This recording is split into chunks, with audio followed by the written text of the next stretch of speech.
Hello friends, good morning. Welcome back to my channel Shobhani's world. আজ হচ্ছে একটি বিশেষ দিন, সানডে। তো সকাল সকাল ব্লগটা শুরু করলাম। আমি এখনও মায়ের বাড়িতে রয়েছি।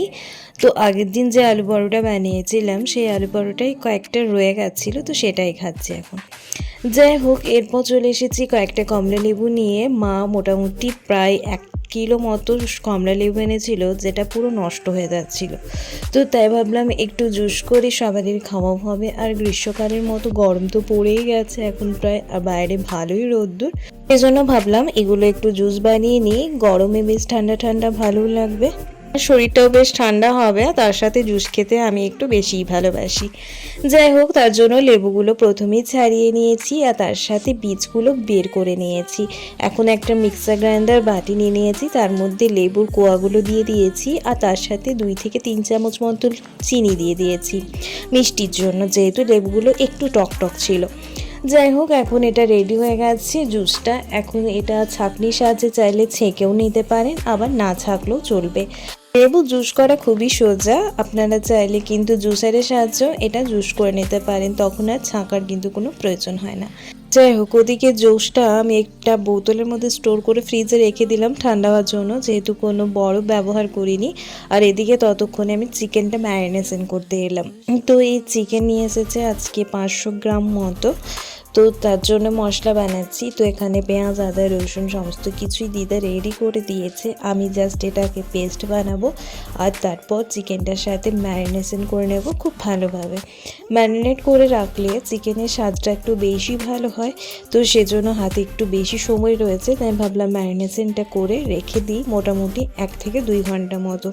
তো তার জন্য এখানে চিকেনটা নিয়ে নিয়েছি 500 গ্রাম, ভালোভাবে ধুয়ে নিয়েছি। তার সাথে দিয়ে দিয়েছি আদা, রসুন, কাঁচা লঙ্কার যে পেস্ট সেটা, আর তার সাথে দিয়ে দিলাম পরিমাণ মতো লবণ, হলুদ, আর তার সাথে অল্প একটু জিরে গুঁড়ো, আর তার সাথে দিয়ে দিয়েছি একটু ধনে গুঁড়ো, আর 1 চামচ থেকে 2 চামচের মতো সর্ষের তেল। আর এর সাথে বলে রাখি, আমি আদা রসুন পেস্টের সঙ্গে একটু ধনেপাতাও পেস্ট করে নিয়েছিলাম, আর তার সাথে একটা এলাচ আর একটা লবঙ্গ পেস্ট করে নিয়েছি। এইভাবে মশলা করে ম্যারিনেশন করলে দেখি যে রান্নাটার স্বাদ বড্ড ভালো হয়, মানে ঝোলটা, সেজন্য এইভাবে রান্না করার। 2000 years later. গুড নুন এভরিওয়ান, ফিরে এলাম অনেকটা সময় পরে। আমার স্নান কমপ্লিট হয়ে গেছে, এখন চলে এলাম জুসটা খাওয়ার জন্য। এখন বাজে বেলা 12টা মতো। তো গ্লাস নিয়ে নিয়েছি দুটো, তার মধ্যে একটু করে বিট লবণ দিয়ে দিয়েছি আর সাথে দিয়ে দিয়েছি ঠান্ডা ঠান্ডা জুসটা। তো চলুন এটাই এখন সার্ভ করলাম আর জুসটা এখন খাওয়া যায়।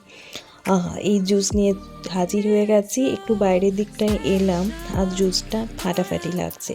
এই গরমের দিনে এরকম ঠান্ডা ঠান্ডা জুস খেতে কার না ভালো লাগে? আমার তো পুরো অমৃত লাগে। আমি জুস খেতে এমনিতেই ভালোবাসি আর জুসটা বেশি বানিয়েও থাকি।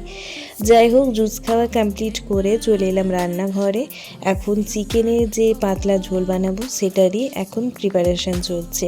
ওদিকে বাকি রান্না দিদা কমপ্লিট করে নিয়েছে, আর এদিকে শুধুমাত্র আমি চিকেনটা রান্না করছি।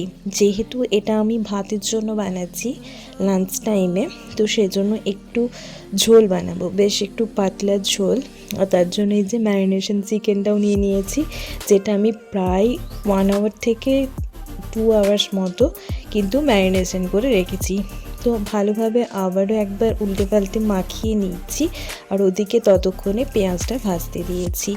এদিকে দেখুন পেঁয়াজটা বেশ একটু ব্রাউন ব্রাউন করে ভাজা হয়ে যাচ্ছে, আর এরকম ব্রাউন ব্রাউন ভাজা হয়ে যাওয়ার পরেই কিন্তু আমি ম্যারিনেট করে রাখা চিকেনটা দিয়ে দেব। চিকেন খেতে কম বেশি অনেকেই ভালোবাসে, আবার অনেকেই আবার চিকেন ভালোবাসে না। যেমন আমি মাঝামাঝি পর্যায়ে পড়ি। চিকেন যে খুব ভালো লাগে সেটাও নয়, আর ভালো লাগে না সেটাও নয়, ওই জাস্ট একটু মোটামুটি লাগে আর কি। খেলেও চলে, না খেলেও চলে। তবে সানডে মানে আমার কাছে স্পেশাল। কেন সেটা তো আপনাদের বলেইছি আগেই। তো সানডে মানে আমি চেষ্টা করি একটু ভালো মন্দ কিছু রান্না করা, সেটা চিকেন হোক, মাটন হোক, বা মাছের কোনো আইটেম হোক, বা ডিমের বা পনির, যাই হোক না কেন। সানডেটা যেহেতু ছুটির দিন, সবারই মোটামুটি ছুটি থাকে, তো সেজন্য আমি চেষ্টা করি একটু ভালো মন্দ কিছু রান্না করে বাড়ির সবাইকে খাওয়ানো, মানে সবাইকে সার্ভ করা। নিজের রান্না বাড়ির সবাই যখন প্রশংসা করে এক আলাদাই অনুভূতি লাগে, মানে একটা আলাদাই আনন্দ লাগে। তো আমার মতো আপনারাও যারা সানডেটা একটু সপ্তাহের অন্যান্য দিনের থেকে একটু ভালোভাবে স্পেন্ড করেন বা একটু স্পেশাল করে তোলার চেষ্টা করেন, তারা কিভাবে করেন? রান্না করে, নাকি ঘুরতে গিয়ে, নাকি আদার্স কোনো কাজ করে? একটু কমেন্টে জানাতে পারেন। আচ্ছা, তো যাই হোক, অনেক কথা বললাম। আর আমার রান্না কিন্তু এদিকে চলছেই। তো ওদিকে আমি রান্নাটা মোটামুটি 70% করে এসেছি, আর এখন এলাম কয়েকটা লেবু পাতা তুলে নিতে। এটা হচ্ছে লেবু পাতা, গন্ধরাজ লেবু পাতা, বড্ড ভালো গন্ধ এটাতে। তো সেটাই ভালোভাবে ধুয়ে নিয়ে কুচো কুচো করে দিয়ে দিলাম ঝোলের মধ্যে, মানে মাংসটার মধ্যে। এখন এপিট ওপিট ভালোভাবে ভেজে নিয়ে তারপর কয়েকটা পিস তুলে নেব, তারপর দেব জল। এরকম কষা মাংস খেতে বড্ড ভালো লাগে বলুন, ছোট থেকে বড় সবারই। ছোটবেলায় মা যখন রান্না করতো তখন মাংসের গন্ধ পেলে কষানো মাংস খাওয়ার জন্য দৌড়ে যেতাম একটা বাটি হাতে। 15 minutes later. আচ্ছা, ঝোল ফুটতে শুরু করে দিয়েছে। মোটামুটি 15 মিনিট ধরে ঝোল ফোটার পর এখন ঢাকাটা খুলে ফেলেছি, আর এখন ওপর থেকে একটু মিট মশলা ছড়িয়ে দিচ্ছি, যার ফলে এই ঝোলের গন্ধ এবং স্বাদ দ্বিগুণ হয়ে যাবে। তো এই মিট মশলা দেওয়ার পর আরও মোটামুটি 5-10 মিনিট ফুটতে দেবো।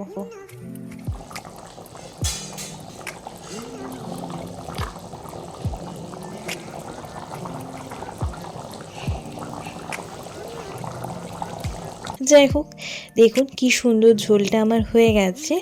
আর প্রসেসটা পুরোটাই শেয়ার করলাম। মশলা তো প্রথমেই বলে দিয়েছিলাম।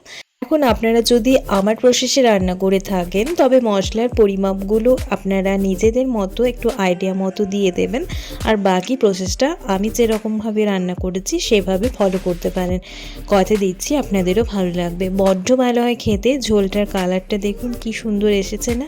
চলুন, গরম গরম ভাতের সাথে এই চিকেনের ঝোল পেলে আর কিছুই যেন চায় না। আর আমি এমনিতেই চিকেনের ঝোল বা চিকেন পেলে এমনিতেই আমি সেভাবে কোনো সবজি খাই না। তো সেজন্য আজকে নর্মাল লাঞ্চ থালি, যেটাতে রয়েছে ভাত, আলু মাখা, যেটা আমার বড্ড প্রিয় এই চিকেনের ঝোলের সাথে। তো সেই আলু মাখা, তার সাথে পোস্ত ভাজা, আর রয়েছে 2 পিস মাংস ভাজা, আর তার সাথে পাঁপড় ভাজা। আচ্ছা, আজকের এই স্পেশাল লাঞ্চ থালিটি কার কার প্রিয় অবশ্যই জানাতে পারেন। আমার তো বড্ড প্রিয়। আর আজকের মতো ভ্লগটি এইটুকুই। আজ থেকে আপনারা রেগুলার ভ্লগ পাবেন ঠিক 3:30 মিনিটে। সবাই ভালো থাকুন, সুস্থ থাকুন, ধন্যবাদ।